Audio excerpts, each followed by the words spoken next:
When Ragnar and his men approached, the guards charged out directly. However, they underestimated the fighting strength of the Vikings. After all, even the main forces of Wessex could not stop the Vikings.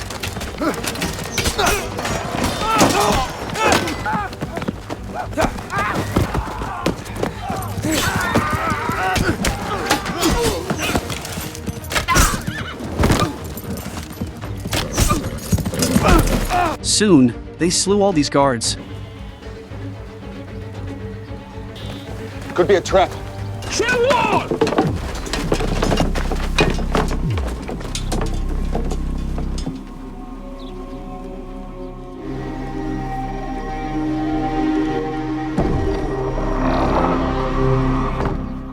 Open.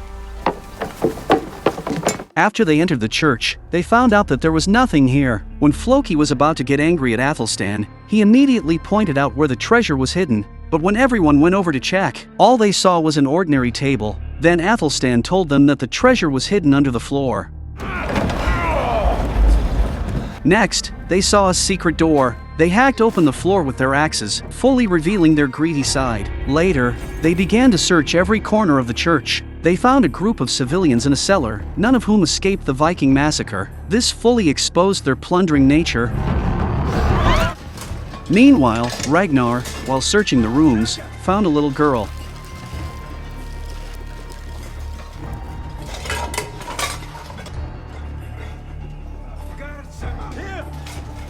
To prevent his companions from discovering her, Ragnar covered the little girl with her clothes. As a result, the little girl was spared.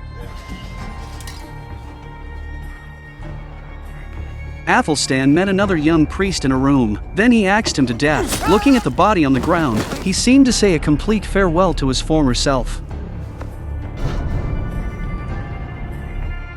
All this was witnessed by the bishop of the church. Athelstan asked the bishop to hide quickly to avoid being killed, but the bishop told Athelstan that apostates were shameful and he would be nailed to the cross. At this point, Floki appeared and the bishop was taken to the hall by Floki, but the bishop was resolute and did not submit. Horik immediately ordered the bishop to be tied up and used as a target for archery. The bishop was hit by several arrows but still persisted. Athelstan couldn't bear to see the bishop humiliated anymore, so he rushed up and ended the bishop's life with a knife.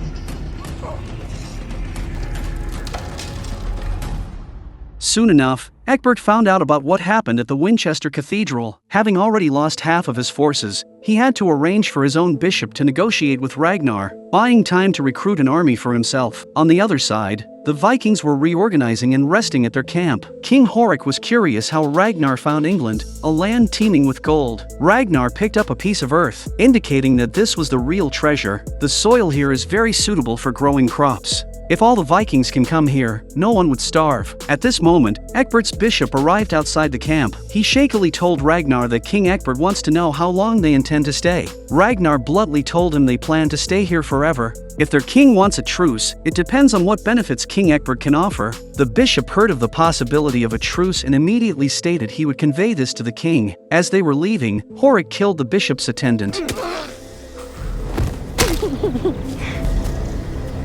The bishop slipped off his horse in fright. With the help of the guards, he steadied himself before leaving quickly. Meanwhile, at Katagat, the situation became increasingly dangerous. Ragnar took most of the warriors with him, leaving behind only some of the old and weak, and Borg's army was already near the port. Then, Rollo decided to shoulder the responsibility of resisting the enemy. He immediately organized all those capable of fighting to gather at the port.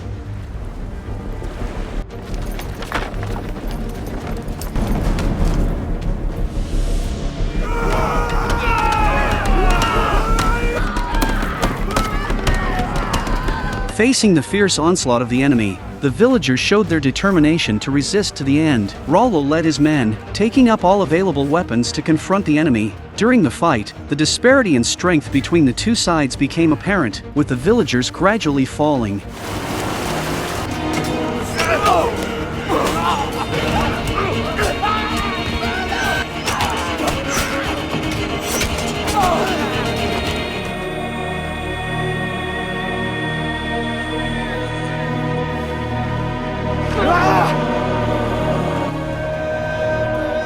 Faced with such a situation, Rollo was forced to retreat. Borg's army pursued them relentlessly, intending to wipe them out completely.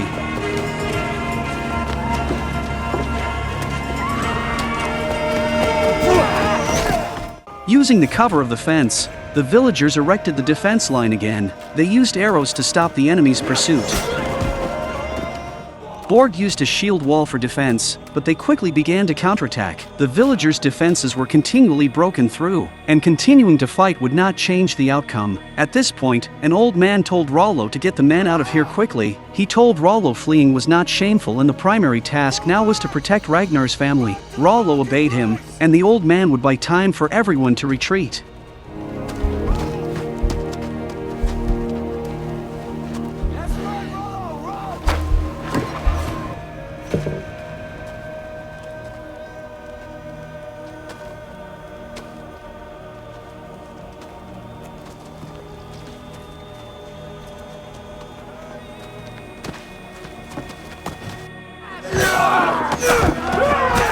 Rollo watched from a distance as his people were slaughtered, his heart filled with helplessness, but he knew what he must do at this moment and so took Ragnar's family far from here. On their escape, they found a thatched hut as a temporary refuge, but Aslaug felt the place to be too dirty and chaotic, not suitable for her princess status. She thought they should find a more comfortable location. Rollo told her they were refugees and if they went to a more prosperous place, they would be discovered by Borg soon. Meanwhile, Borg slaughtered all those who refused to submit and formally declared his takeover of Katagat. He stated that anyone who talked about Ragnar Lothbrok would be classified as a criminal, and that's when he saw the prophet. So at night, Borg finds the prophet and asks what his future holds. The seer told Borg he saw an eagle soaring above his head. Borg took the eagle as a good omen and left happily. Meanwhile, far away in the kingdom of Wessex, Ragnar was taking a bath with Ecbert. Ecbert asked Ragnar why he has not left yet. Ragnar said what he cares about is not treasure but land. Ecbert seemed to have known Ragnar's thoughts long before. He said he could give him the land, but he needs Ragnar and his Viking warriors to help him achieve greater ambitions. Back at the camp, Ragnar received news of a disaster back home. He learned that Borg had taken over Katagat and that his family's whereabouts were unknown.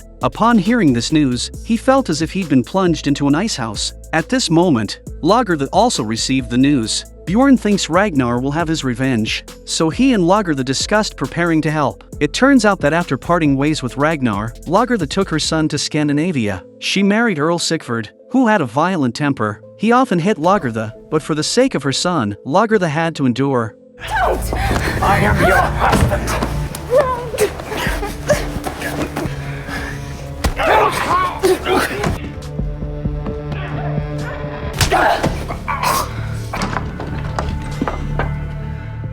Bjorn knew about his mother's plight. He wanted to revenge for his mother, but Lagertha stopped him. At this moment, Ragnar also immediately packs his bags and prepares to return to the ship. Horik did not want to go back. He wanted to stay here and get more benefits from Ecbert, but Horik doesn't understand the language here, so he plans to let Athelstan stay. Ragnar heard this and consulted Athelstan's opinion. If you change your mind, your friends will be leaving at first light. The next day, Ragnar set sail home with his crew. On their way back, they encountered a storm again, reducing their 4 ships to just 2. Ragnar learned from Helga that his family was hiding on a small farm. Without rest, Ragnar rushed to the farm. Eventually, Ragnar reunited with his family. I knew you were coming back. Ragnar saw that his youngest son, Sigurd, had a snake eye.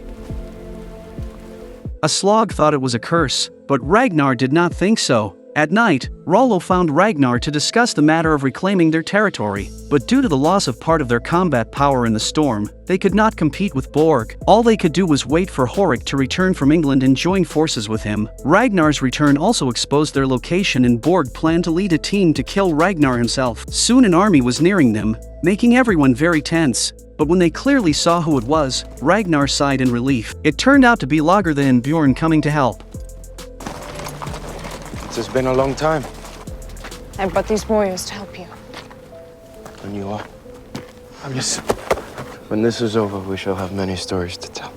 After some pleasantries, they began discussing important matters. Despite Lagertha's help, they still were not confident of victory. They would certainly not gain an advantage by attacking proactively. At this time, Rollo proposed a suggestion: they could adopt harassing tactics, burn Borg's granary, and thereby disturb the enemy's morale, perhaps achieving a surprising victory. Soon Ragnar went out with Bjorn and others. Under the cover of night, they slipped into Borg's camp. Their assignments completed, they acted at once. 2 warriors were responsible for leading away the guards, while Ragnar and Bjorn were in charge of burning the granary.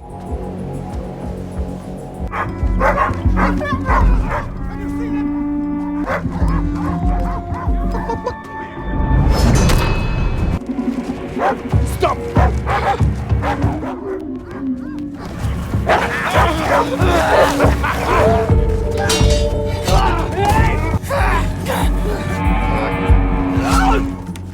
Water, come quick, help! They succeeded soon but encountered an accident. Unfortunately, a companion was injured in the leg. Even though he escaped Borg's camp, he eventually died. Borg followed the trail of blood to find them. Seeing Ragnar's scarce numbers, Borg appeared contemptuous. However, in the next moment, his expression completely changed. Bjorn participated in such an intense battle for the first time, and Lagertha anxiously watched him. She didn't expect her son to be such a brave warrior, just as courageous as Ragnar.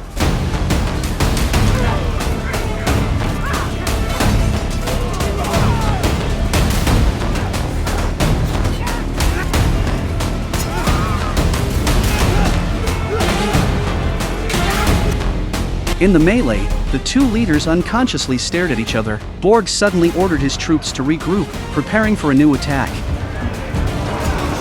Ragnar immediately warned everyone, but no one heard his warning.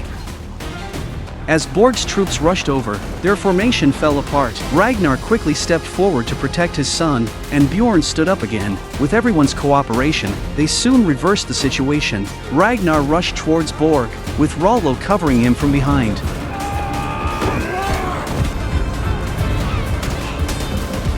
Seeing Ragnar coming closer, Borg became panicked and tried to escape. When Ragnar threw his axe, he was pushed over and the Borg escaped. Ragnar watched Borg escape and could only watch as he left.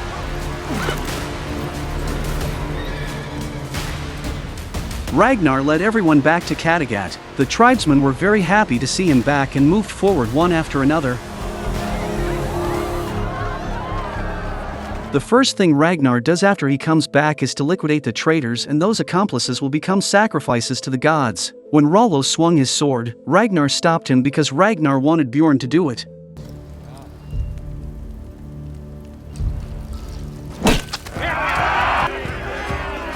After the sacrifice was completed, Ragnar was once again in a dilemma because of his ex-wife and current wife, so he went to the seer for help. But the seer told him that he must choose between the 2 women. However, Ragnar wanted both women to stay. But the seer predicted that regardless of his efforts, the result would be only one. As soon as Ragnar returned home, Aslaug asked him about Lagertha's staying or leaving. Ragnar said that Lagertha helped them defeat Borg, so it would be unfair to let her leave like this. However, Aslaug said that Ragnar must make a choice between her and Lagertha. Faced with this pressure, Ragnar could only appease Aslaug first. Then Ragnar went to talk to Lagertha in an attempt to retain her, but Lagertha told him that his wife would be unhappy about that. Life for the clan returns to normal, but Horik's messenger suddenly arrives. He told Ragnar that their camp in England had been destroyed. Horik was forced to flee and Athelstan's fate was unknown. This news made Ragnar very anxious. At this moment, Lagertha and Bjorn came in. She told everyone that Bjorn would stay, while she was preparing to go back and explain to her current husband. The next day, as Lagertha prepared to leave, Aslaug expressed her gratitude to her. Lagertha advised her to make the most of each day and then departed. After Ragnar left, Horik's men burned, killed, looted and forced women. None of this would have happened if Ragnar was here. This made the priest regret staying but was powerless to change the situation. He tried to cleanse these evil deeds with the Bible, but when he turned to the image of Jesus, blood gushed out from the page, leaving him in panic. This seemed to be an omen from the gods, warning of an impending disaster.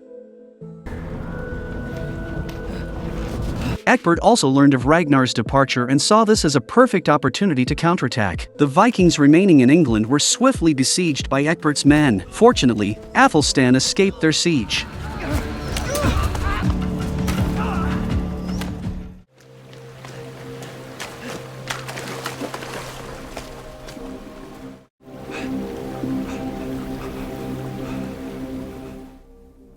He ran all the way until he hid in the bushes by the riverbank until found by an archer the next morning. For betraying Jesus and following the Nordic gods, the archbishop crucified him.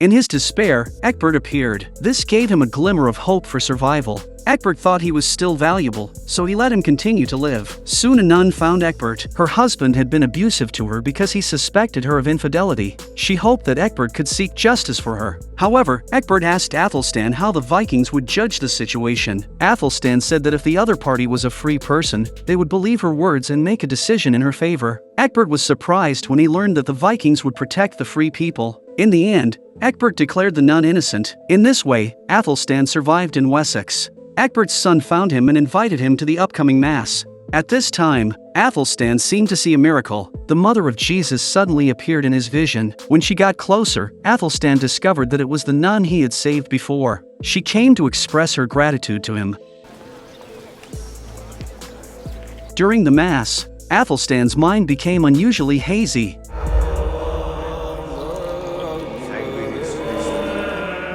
He secretly spit out the Holy Communion, but in order to alleviate his guilt, he returned to his residence to pray to Jesus for forgiveness. Suddenly, it seemed that Jesus appeared, a ghost passing by and knocking down objects behind him. When he looked carefully, the shadow flashed again. Following traces, he found it under the bed. A monster lunged at him. You devil. When he lifted the bedsheet again, the monster had disappeared, but there was a new scratch on his face as if a demon had really appeared.